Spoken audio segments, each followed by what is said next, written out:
Hello and welcome to another Magic the Gathering unboxing.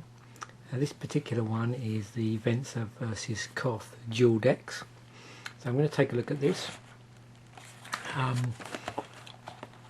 So in this Venser versus Koth we have two 60 card decks, two deck boxes, two of these Planeswalker emblems, a strategy insert and a Magic Learn to Play guide.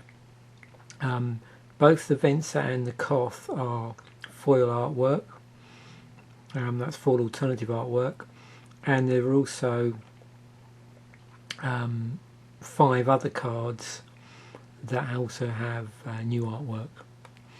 We'll take a look at this. A lot of people haven't been too generous with their comments on this particular dual decks, but anyway, right, have a look and see what's inside of this.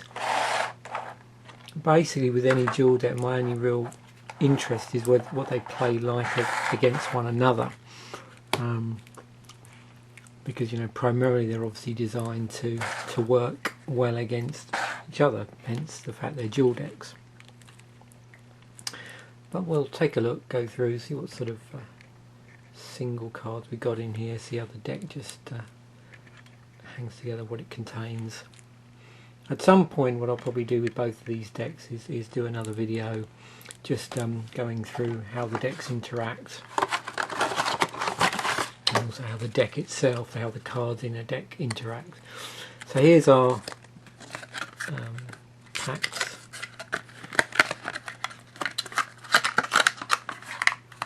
So these seem to be appearing a lot in sets now, the sort of inclusion of a deck box. Obviously, as I've mentioned on numerous occasions, the deck boxes aren't actually large enough to cope with the cards having been put into sleeves.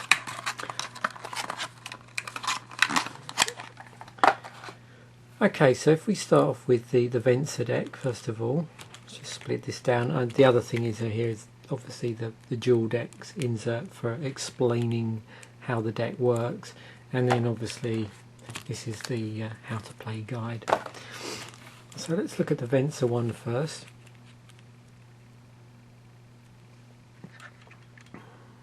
Oops. So here we have a 3 white blue Planeswalker, Venser the Sojourner. It comes into play with 3 loyalty counters on it. That's what this number is down here if you're not familiar with Planeswalkers. So it's +2 ability, so when you play this it obviously adds, or activate this, it adds +2 to its loyalty, so that would go up to 5 loyalty counters. And on that particular ability, exile target permanent you own, return it to the battlefield under your control at the beginning of the next end step. Then it has a -1 ability, creatures are unblockable this turn, and then it's -8, or what's called its ultimate ability, is you get an emblem with whenever you cast a spell, exile target permanent, and we'll see the emblem in a moment. So that's our Planeswalker. And here's the actual rest of the deck. So let's open this up, have a look at the new artwork, look at some of the cards. Of course, as with the most dual decks, these cards can be pulled from pretty much anywhere in Magic's history, outside of obviously the things that can't be reprinted, which are on the part of their reprints policy. So we're going to see some stuff in here in the modern frames. All of the cards have the dual deck, this particular dual deck logo on it as well. So we got White Mane Lion, a common, Augury Owl, Coral Fighters,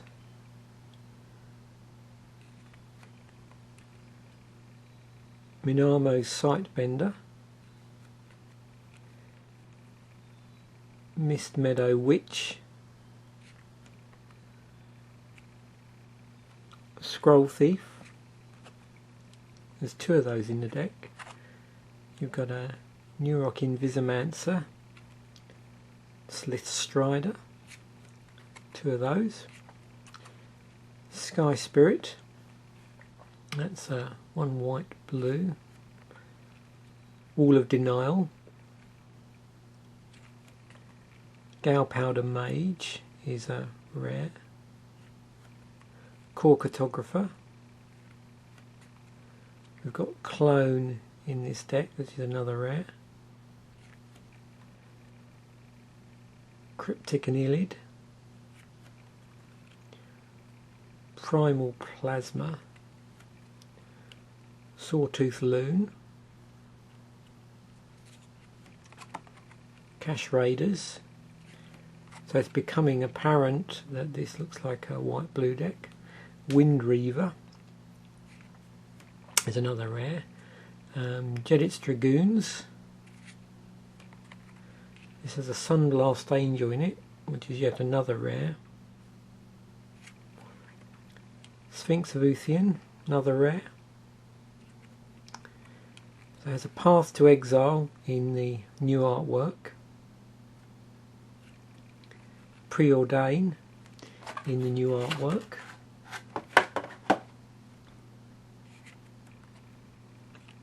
There's two of those. Sigil of Sleep. There's a Revoke Existence. Angelic Shield. We've got an Oblivion Ring in the deck. Safe Passage. Steel of the Godhead, another card with hybrid mana. Vanish into Memory. Overrule. Another Overrule. And because this is a blue-white deck, we have Osiris Chancery in here in an attempt to fix mana. So this enters the battlefield tapped. When Osiris Chancery enters the battlefield, return a land you control to its owner's hand. So it's going to bounce land back, and when you tap it, it generates white and blue mana.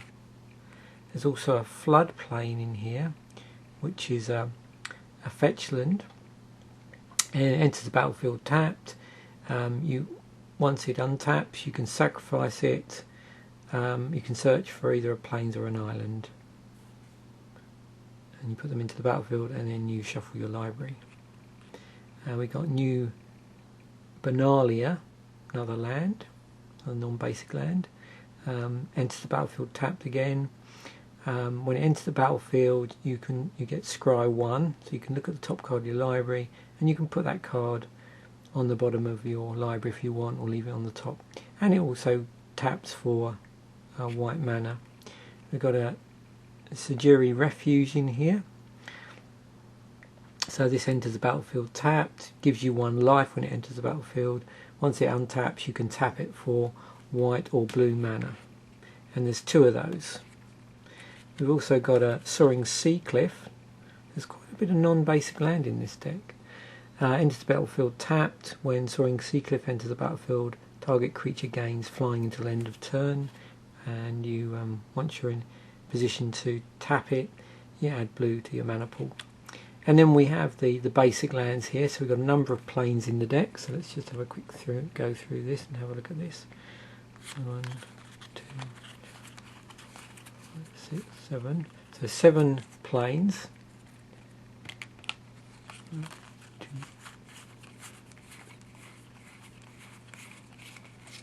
2, 11 islands.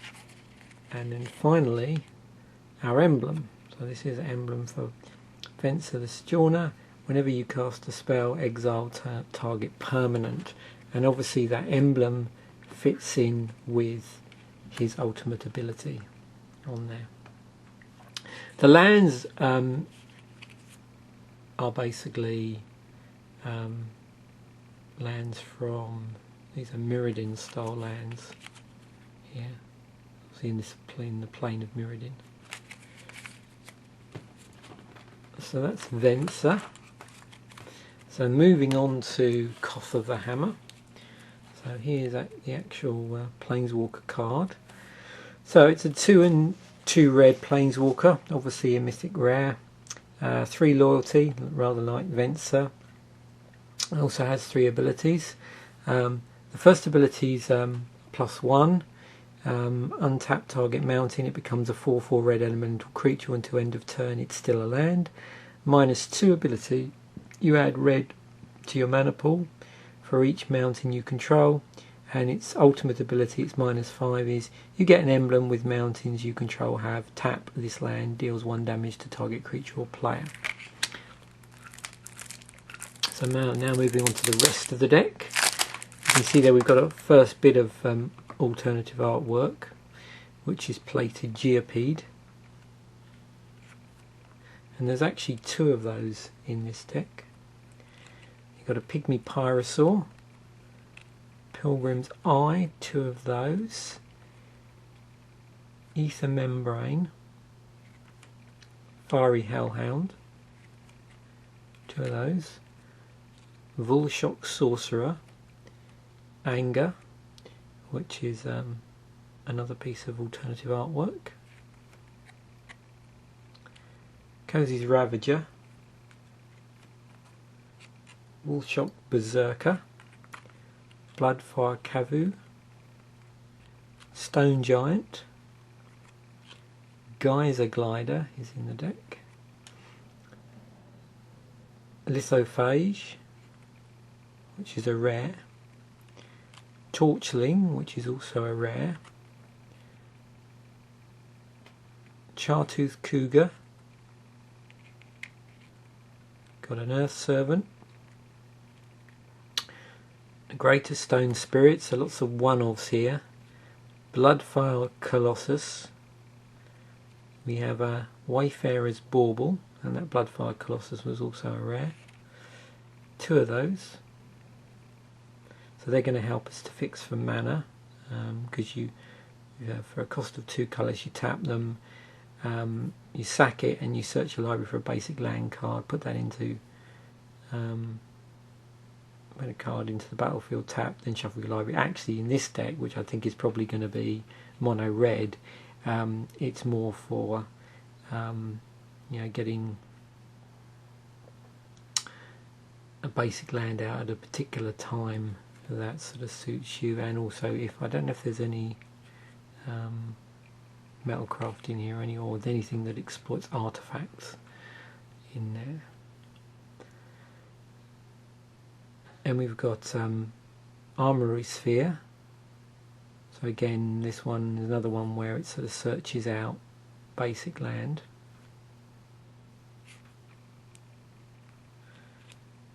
Journeyer's Kite, another rare, another card that searches out basic land. Vulshock Morning Star, have a Searing Blaze in here, Vulshock Battle Gear, Downhill Charge, got a Seismic Strike in the deck, there's 2 of those. There's also a Spire Barrage, Jaws of Stone, this I believe is the other piece of alternative artwork in here. And then we have a Volley of Boulders, so another rare. So there's a lot of rares in these particular decks. And then we move on to our mana base. So this here has just got straight basic land, obviously in addition to the other cards which allow us to go out and hunt lands. So here we have 1, 2, 3, 4,